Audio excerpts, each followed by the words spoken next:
What's going on, everybody? I'm Tank, and this is another episode of Roadie Reactions. Get with this.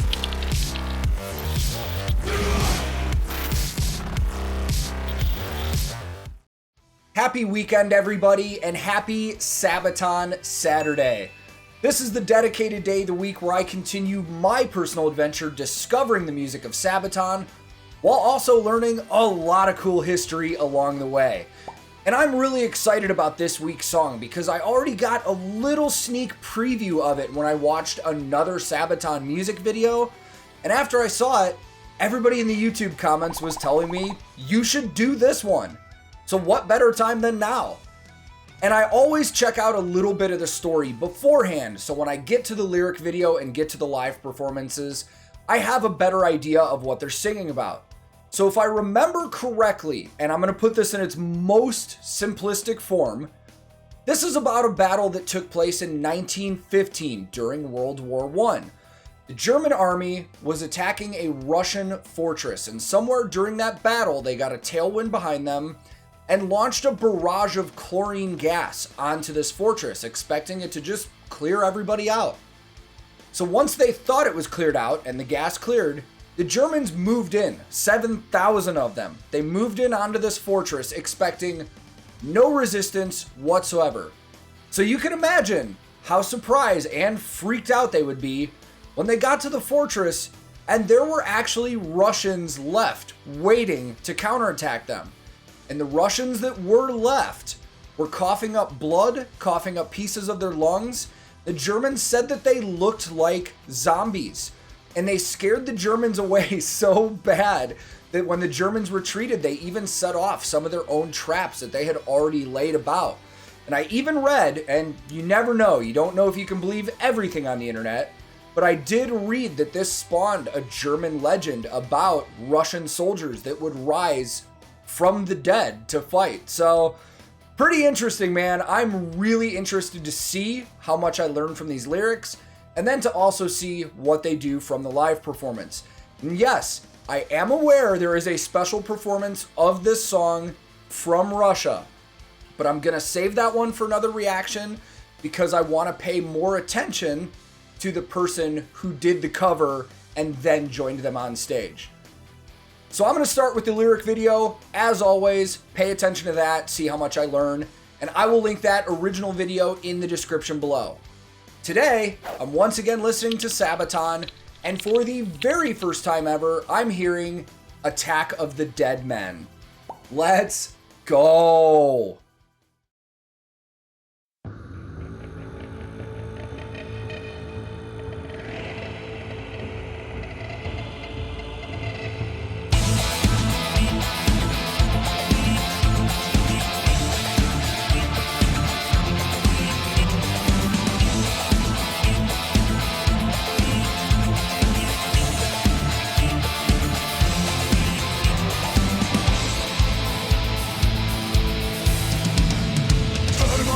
Wilhelm's forces on the hunt. There's a thunder in the east. It's an attack of the disease. They've been placing poison gas. 7,000 Georgian mass. Turn the tide of the attack and force the enemy to turn back. And that's when the dead men are marching again.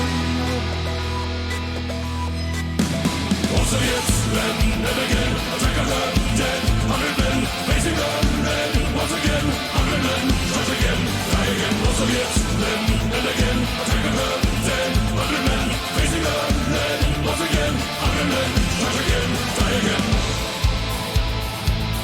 This is cool so far, man. This is one of those Sabaton songs that has kind of a unique feel to it. Like, it obviously still sounds like Sabaton, but there's some unique elements to it. I like how eerie the keyboard parts are on this. It kind of feels appropriate, like we're dealing with poison gas being used in war, and the keyboards and the electronics kind of give it that ominous element to the vibe of the song. Very cool. I did read that they have actually, or had actually been working on this song for quite a while. and they just couldn't figure it out. And that happens a lot with music writing, man. There are a lot of bands that work on stuff and they're just not happy with it, and they keep bringing it back for different albums to see if they can do something with it. And when they were working on it, I think it was for an album where they said it just wouldn't make sense for the album, but it makes perfect sense for the Great War. So this is cool, man. So the one thing right away was, I believe when I was reading the history, it said that there were 900 Russian men at this fortress that the Germans were expecting. I think it was 500 soldiers and 400 militia. And from what they're singing about, there was 100 left. So 100 left against an army of 7,000. Once again, 100 men, start again, die again. To combat and spar, Hindenburg against the Tsar, moving 12 battalions large into a Russian counterattack. They'll be fighting for their lives as the enemy revives. Russians won't surrender, no, striking fear into their foe. And that's when the dead men are marching again. Once Soviets, then and again, attack of the dead. 100 men facing the lead. Once again, 100 men, charge again, die again. Once Soviets, then and again, attack of the dead. 100 men facing the lead. Once again, 100 men, charge again, die again.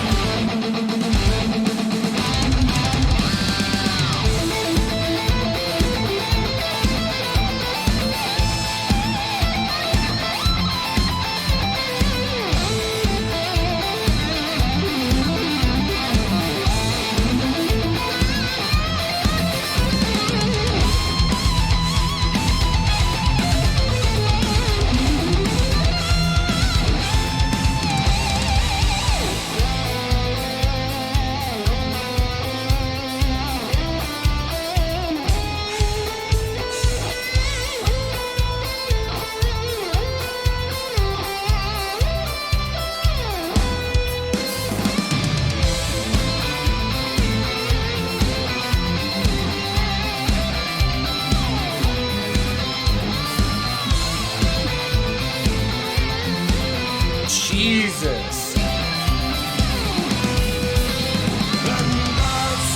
Think about that. Chemical warfare in World War I was unregulated and now has to be. I mean, that just is kind of striking to me, that there are rules of engagement and rules of warfare that, I mean, could you imagine if there wasn't after this? I mean, chemical warfare is a whole different level. I'm not going to get into any more of that. That's just really crazy to think about. That was a really cool bridge and solo part. I really, really liked that. But let's just go back. Put yourself in those shoes. You're with an army of 7,000, expecting to see no resistance, and encounter a wounded group of 100 soldiers that are wrapped in bloody bandages and look like zombies. I mean, if you're with an army of 7,000, you had to really be scared shitless by 100 people. I mean, this is an incredible story. I think this is wild. Let's finish up this lyric video and check out a live video.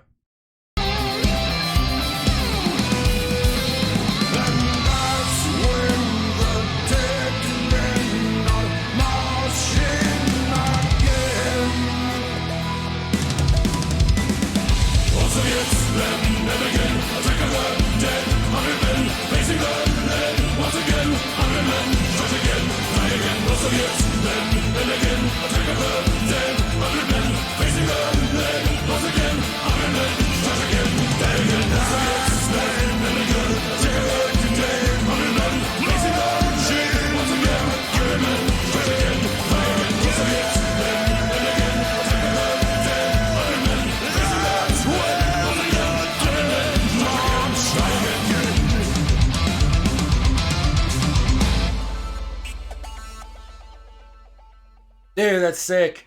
One thing I also wanted to mention that I liked, at least from the musicality part of that, was they really brought that pre-chorus down. So it kind of lost its tempo. Well, not the tempo, but they just brought it down so when the chorus hit back in, it just had like that marching tempo back to it again, and I really liked that. All right, let's go check out this live performance now. Another great tour video, so I don't know how much new gear or new production I'm going to be able to see to break down, but I believe it's at a tour stop that we haven't seen. So, once again, we're watching Sabaton, The Attack of the Deadmen, live in London, England, from the Great Tour.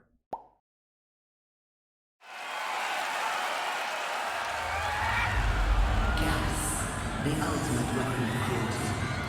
A highly effective delivery. I was expecting a lot of green lighting and a lot of haze on stage for this one. And its few defenders. Looks like we're gonna get it. Has horrible consequences. Out of the poisonous cloud came an army of men who should already have been dead.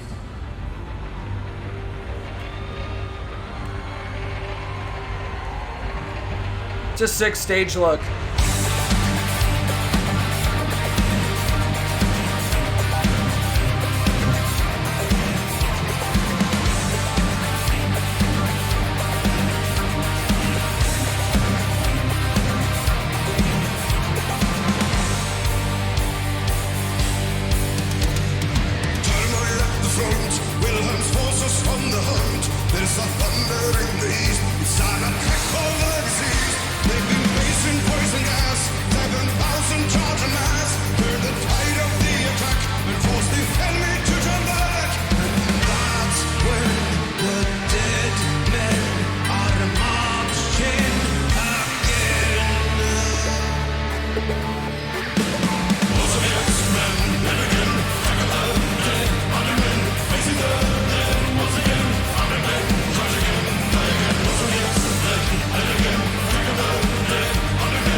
Dude, I just want to mention again, and I've said this in previous videos, how on point their background vocals are with everything. They sound great.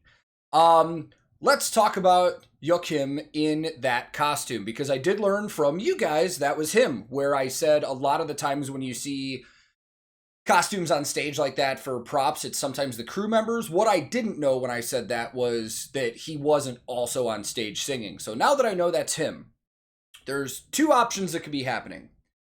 He's either lip syncing everything and it's tracked, or they built a microphone into that mask and he's singing.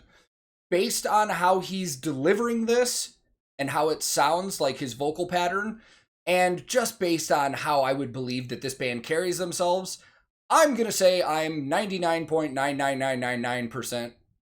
I'm 100% sure that's not tracked.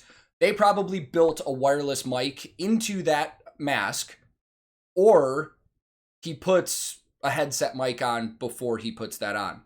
But just the prop alone looks awesome, man. And if any of you saw the interview that I had with Emmanuel, their drum tech, he was telling me about how some of their ideas come up on these tours where they think of something cool that they want to do and then somebody just figures it out. And I don't know if that's what happened here or they always had that idea, but it looks awesome. It's a really cool touch. It changes the setup enough that when he comes back out on your stage, or when he comes back out on the stage, it gives you the perception of, oh, something new. It's not just the same thing over and over. So super cool, man, and it sounds awesome live. Let's continue.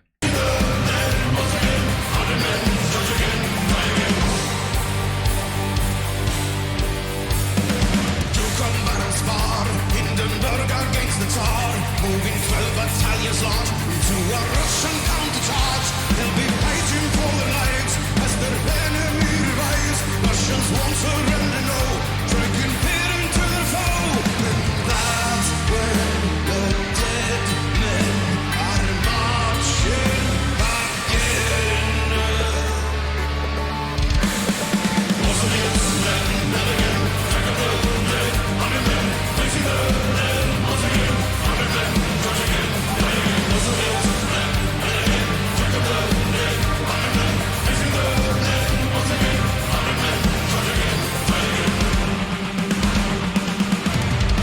One more thing I want to add is, well, I want to give Joachim super props for moving around with that on.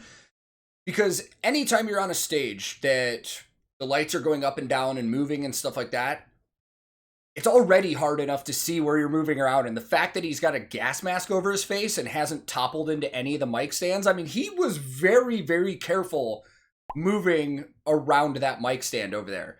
So props to him for moving around really well. Gear-wise, this is the same stuff I've seen in a lot of Sabaton videos. There's probably not... I probably don't need to spend a lot of time breaking it down because you can see it in the other videos as well, but Pat always using that ESP F-Series bass. That's the only model bass I've seen him with ever since I've started watching Sabaton videos. And then Tommy and Chris looked like they were using Ibanez again, but they do use ESP on occasion. Chris is usually using the M series or the H series, mostly 7 strings. Tommy uses the Ibanez S series a lot as well. And I don't think I've seen any shots of Hannes yet. Oh, there probably have been, and I've just been headbanging, so. Let's hear this bridge again, man. This is a really cool bridge, especially with just the musical work and the solos and stuff.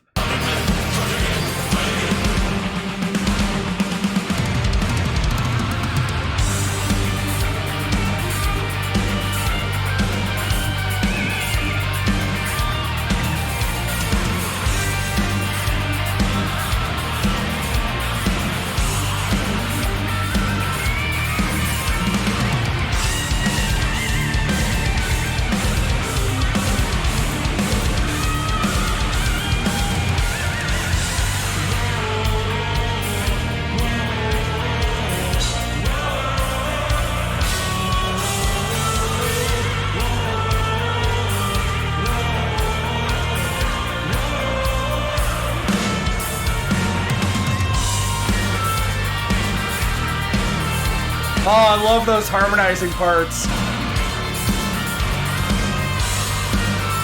There's Hannes. Is that Emmanuel down there too? I think I just saw Emmanuel on tape for the first time. So I couldn't get through one of these videos without saying it because I know a lot of people are waiting because it's become a joke, but drummer Hannes Van Dahl is married to Floor from Nightwish. End of story. We won't talk about it anymore. Hannes is an exclusive artist of Yamaha drums, Sabian cymbals, also left-handed drummer. His drum kit that he plays is fully reversed from how a right-hander's would be set up. And it's interesting because his drum tech is a righty.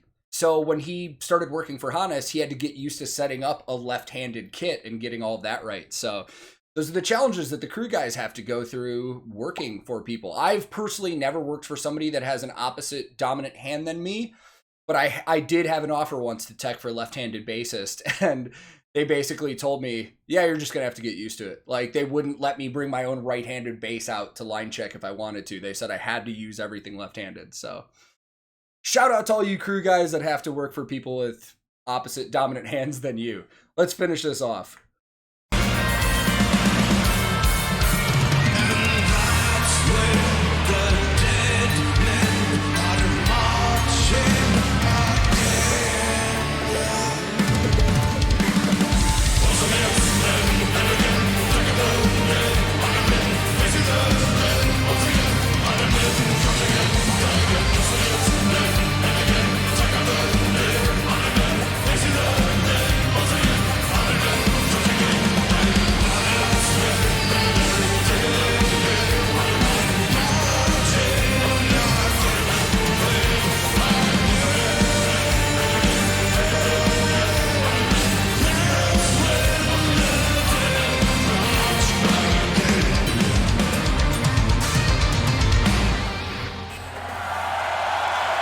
I also wonder if the backpack that Joachim has on, if there's a trigger on it that's letting him release the gas, or if it's all just timed and he can just walk around with it happening. Super cool, man. I love that little production touch of him in that suit and all that stuff going on. That was great, man. Let's go talk more about it. As far as music goes, these guys just don't miss with me. I've loved everything I've heard from this band so far. And on top of that, They are top tier entertainers and performers, man. Their show is more of an experience than just a live show. They put a lot of thought and care into it to make sure that the crowd has a great experience. And as we've seen in other videos, they include the crowd on a lot of stuff, which again, I keep using this word, but it's more of an experience than just a live show. And I really, truly love that, and I noticed that, and I can't wait to see this band live someday. So as I said in the beginning, I know there's another version of this that somebody has covered, and then there's a live performance. We will be checking that out in a future video. I will probably actually do that this week, so be on the lookout for that. I just want to pay it more attention and give it the attention that it deserves. So thank you guys once again for recommending this one. And as always, if there's any other Sabaton songs you would like me to get to in the near future, comment them below. No promises that I will get to the one that you recommended right away, but it does give me a good idea of what I should get to next. So thank you once again, and if this is your first time here, feel free to click subscribe. I release new videos all the time, so if you turn your alerts on, you might get notified when they come out, but knowing YouTube, you probably won't, so I apologize on their behalf in advance. If you liked this video, I would greatly appreciate the like, as it does help the channel out, but if you disliked it, no big deal, man. Thank you for watching this time. You are free to click dislike and move on. I'm also on a ton of different social media. I have a Discord server that I hang out on often. I have a Twitch that I stream video games on, and if you're interested in any of that, I'll put the links in the description below. My handle on everything social media is @TankTheTech. Thank you so much once again for watching. I will be back very soon with another episode of Roadie Reactions.